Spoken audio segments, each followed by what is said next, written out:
नमस्कार मित्रांनो. एखाद्या हॉटेलमध्ये तुम्ही जाता आणि समजा तुम्ही तिथे जाऊन एक डोसा ऑर्डर केला, तर तुम्हाला तिथला वेटर डोसा आणि उत्तप्पा दोन्हीही आणून देईल का? नाही. जे तुम्ही ऑर्डर केलं आहे, जेवढ्यासाठी तुम्ही पैसे दिलेत, तेवढंच तुम्हाला मिळेल. हो की नाही? आपल्या आयुष्याचंही तसंच काहीसं आहे. जे आपल्या वाट्याला येतं, जे आपल्या योग्यतेचं आहे, तेवढंच आपल्याला मिळत असतं. आपल्या योग्यतेपेक्षा कमी आणि जास्त कधीच स्वामी आपल्याला देत नसतात. जे आपल्या हिस्स्याचं आहे, वाट्याचं आहे, ते मात्र आपल्याला मिळावं याची पुरेपूर खात्री स्वामी करतात.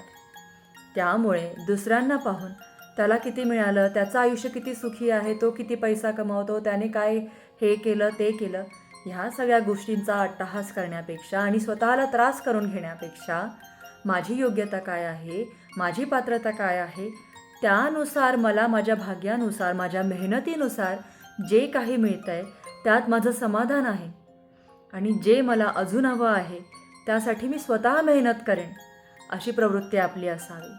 आणि बघा, आपल्या मेहनतीनुसार, आपल्या योग्यतेनुसार जे आपल्याला मिळायचं आहे ते स्वामी आपल्याला नक्कीच मिळवून देतात.